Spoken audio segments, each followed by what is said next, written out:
एक सबसे बड़ी बात है, लोग अब समझते हैं कि Bharat is the 5th largest economy on the planet. So उनके साथ किसी चीज का मजाक जो है वो उनको सूट नहीं करेगा बिल्कुल। और यहाँ पे ये बताना चाहूंगा कि इस वक्त भारत जो है वो कनाडा से दालें ले रहा है और आटा ले रहा है, तो वो बंद कर देंगे, कहीं और से लेंगे, इनकी इकॉनमी मजीद खराब होगी। इनका एक पेंशन फंड है जो 2 बिलियन से ज्यादा है, उसकी इन्वेस्टमेंट इन्होंने भारत में कर रखी है। महिंद्रा जो ट्रैक्टर बनाते हैं, गाड़ियां बनाते हैं, उनके प्रोजेक्ट में इन्होंने अपने कनाडा के जो पेंशन है उसको 2 बिलियन। तो ये सारी चीजें अपने लिए गड़े खोद रहे हैं मेरे ख्याल में इस मॉडर्न दौर के अंदर, बगैर किसी एलिगेशन, बगैर किसी सॉलिड प्रूफ। आज सुबह प्रेस कॉन्फ्रेंस थी फॉरेन अफेयर वालों की, मैंने भारत में मैंने वो सुनी है, तो उन्होंने बिल्कुल कहा है कि हमें कोई ऐसी एविडेंस नहीं दी गई जिसके ऊपर ये इल्जाम लगाया जाए। लेकिन जो इसमें से निकल रहा है, जो क्राइसिस चल रहे हैं, एक तो ये है दोनों तरफ से डिप्लोमेट्स को निकाल दिया गया है, भारत ने आज वीजा सैंक्शंस लगा दी हैं, उससे जो भारत में ज्यादा लोग हैं जो इंडियन ओरिजिन के लोग हैं उनको तकलीफ होगी। ये सबसे ज्यादा नुकसान इस चीज को मेरे ख्याल में, कल जो एक स्टेटमेंट दी है ट्रूडो साहब ने पिछले टाइम इस वाकये के बाद, तो उसमें लग रहा था उनकी भी हवा निकली हुई थी। उन्होंने भी कहा है कि हम भारत को जो है वो मेरा ये नहीं था कि उनको प्रोवोक किया जाए, लेकिन प्रोवोक तो अब हो चुका है, चीजें तो अब आपके हाथ से निकल चुकी हैं, अब चीजें तो। सर, पाकिस्तान के जो पहले फॉरेन मिनिस्टर थे बिलावल भुट्टो, उन्होंने भी फौरन ही बढ़के मारनी शुरू कर दी, और इस वक्त जो फॉरेन मिनिस्टर हैं जो अमेरिका में ही मौजूद है, उन्होंने भी स्टेटमेंट भारत के खिलाफ दे दिया, और आजकल हमारे टीवी पे सुबह शाम यही आ रहा है कि जी भारत एक्सपोज हो गया। देखें, यहाँ पे तो जोक पे जोक हो रहे हैं यूनाइटेड नेशंस में। मेरा ख्याल है, मेरी ख्वाहिश थी कि उसमें से एक जोक तो ये है कि हमारे फॉरेन मिनिस्टर साहब ने फरमाया भाई हम तो भारत के साथ बातचीत करना चाहते हैं, वो खुद नहीं करते। ये मौके, ये मैंने देखा कि आप पाकिस्तानी लोग बहुत स्मार्ट लोग, आप लोग मौके की मुनासिबत के हवाले से फौरन अपना वो जो स्टेटमेंट, अब यूनाइटेड नेशंस में आए तो भाई हम तो भारत के पीछे पीछे घूम रहे हैं, रिलेशनशिप वही बात करते हैं। IMF को पैकेज लेना हो तो कहें जी हम तो भारत से बात करना चाहते हैं। और मेरे भाई बात इस तरह तो नहीं हो जाती ना हवा में। बात करने के लिए कुछ स्टेप्स आपने लिए, वो हालात बेहतर करने के लिए सिचुएशन आपने की है। एक जोक ये है कि भाई हम तो भारत से रिलेशनशिप ठीक करना चाहते हैं, भारत हमसे बात नहीं करता, वो नाराज है हमारे साथ। और दूसरा जोक ये है कि भाई अमीरों से टैक्स लेके गरीबों की मदद करें। ये IMF की स्टेटमेंट है काकड़ साहब। और मजे की बात है, जिस प्राइम मिनिस्टर को वो कह रही है उनके ऊपर खुद नैब का केस है।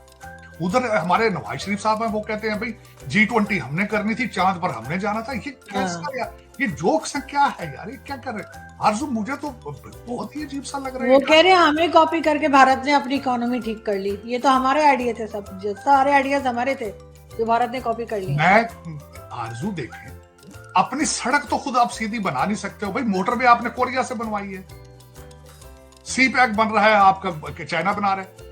आप लाहौर का ट्रैश आप टर्की के ठेकेदारों को बुला लेते हैं सारी किकबैक्स लेने के लिए। जिस मुल्क में एक सड़क ना बन सकती हो, चांद पे किस तरह जाना? साइकिल पे जाना था आपने चांद?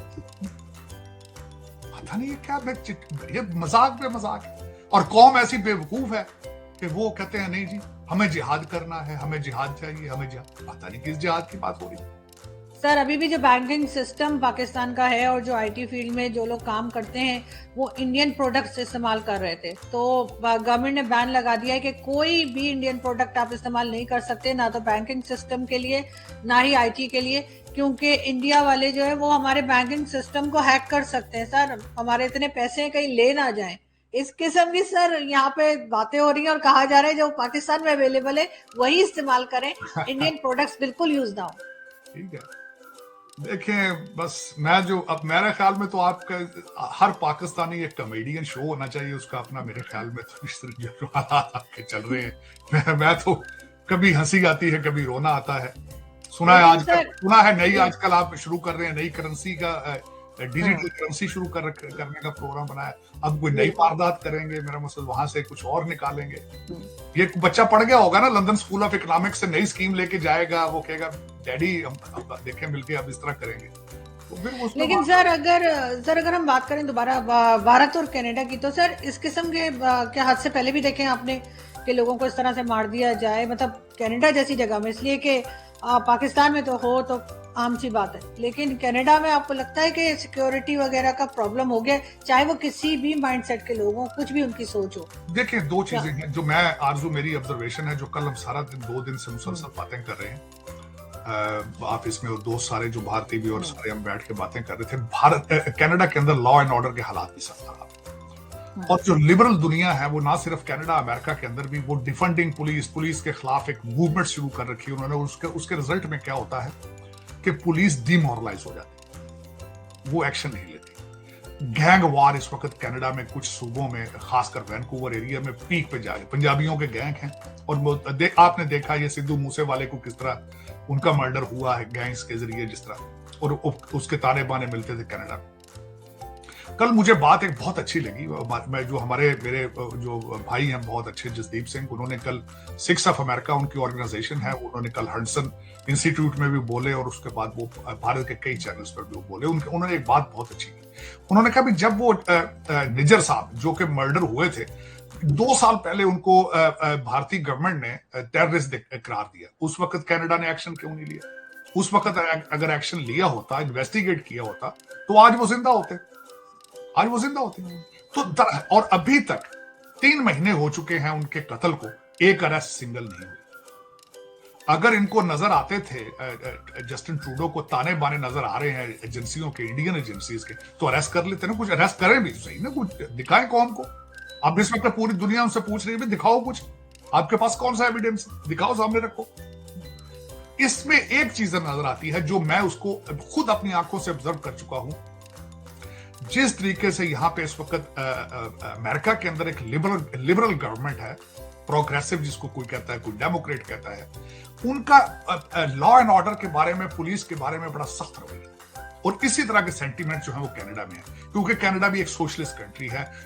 मरवाना लीगल है वहां पे, गांजा लीगल कर दिया, कुछ स्टेटों में तो उन्होंने हर ड्रग को लीगल कर दिया। तो वो इस तरह के एक्सपेरिमेंट करते हैं डिफेंडिंग पुलिस, और पुलिस कंप्लीटली कनाडा के अंदर डीमोरलाइज्ड। लोग पुलिस को बुलाते हैं, पुलिस आती नहीं छोटे मोटे क्राइम, ये कनाडा कहलाते हैं। ये मुझसे नहीं, पूछ के देख लें कनाडा के किसी भी कैनेडियन इंसान से। तो वो जब आपके अपने लॉ एंड ऑर्डर के हालात खराब हों, तो आप दूसरे लोगों को, दूसरे कंट्रीज को, दूसरे लोगों की एजेंसियों को, उनको ब्लेम करेंगे। लेकिन मैंने आपको जिस तरह बताया, इट्स अ पॉलिटिकल उनका था ऑब्जेक्टिव इसके पीछे, और वो उन्होंने किया है। लेकिन ये कि मैं समझता हूं गलत किया, इन्वेस्टिगेट करना चाहिए था। हर कंट्री आज उनको यही कह रहा है कि आपको इन्वेस्टिगेट करके किसी रिजल्ट पे पहुंचना चाहिए था। अब तो मैं समझता हूं, बल्कि उनके अपने जो इस वक्त अपोजिशन लीडर हैं, पेरिये उनका नाम है, उन्होंने भी जो है कहा है कि you have to come clean out of it now. और वो जसदीप, खासकर उन्होंने, उनकी बड़ी स्टेटमेंट जो वायरल हुई है, उन्होंने कहा Justin Trudeau is digging hole for himself. तो वाकई Justin Trudeau is in deep waters now. मेरे ख्याल में अगर वो इसमें his political career is over according to my opinion, if you मुझसे पूछे तो। लेकिन सर दोनों कंट्रीज ने अपनी अपनी जगह पे जो उनके ऑफिसर्स थे एम्बेसीज के, उनको निकाला है, वीजा ऑफिस अलग बंद हुआ है, टेंशन बहुत ज्यादा बढ़ती हुई दिखाई दे रही है। इस पे अमेरिका की तरफ से या व्हाइट हाउस की तरफ से भी तो स्टेटमेंट आया है। देखें, इस वक्त लोगों को तकलीफ, 7 लाख भारतीय इस वक्त कैनेडियन वीजा का पहले इंतजार कर रहे थे। Student visa, family visa, business visa, वो तो पहले इंतजार कर रहे थे, उनके लिए दुश्वारियां बन गई। दूसरा, जो लोग मुसलसल जो आना चाहते हैं वो बेचारे स्टक हो गए कनाडा के अंदर। और दूसरा, भारत ने अपना रिजर्वेशन दिए हैं कि हमारे डिप्लोमेटिक मिशन जो है कनाडा के अंदर वो सेफ नहीं है। और वाकई उसकी वजह ये है कि वहां पे कुछ एलिमेंट्स जो थे, उन्होंने भारतीय डिप्लोमेट्स के ऊपर बाउंटीज लगा रखी, उनके सर की कीमत लगा रखी थी, और इधर उधर इस तरह की बातें करते थे। वो अपनी जगह ठीक है, कौन इतना बड़ा रिस्क लेगा भाई, जहां लोगों को थ्रेट करे। बल्कि कल तो एक सिख रहनुमा है, उसने कहा खास करके हिंदुओं को लीव कनाडा। मैं समझता हूँ ज्यादती, और लोग इसके पीछे, पुन्नू नाम है आई थिंक जी, उन्होंने कल एक स्टेटमेंटें दी। इस तरह गलत बात है, ये नहीं सोचते कि उनके इस तरह के अमल से पूरी सिख कम्युनिटी के ऊपर क्या असर पड़ेगा।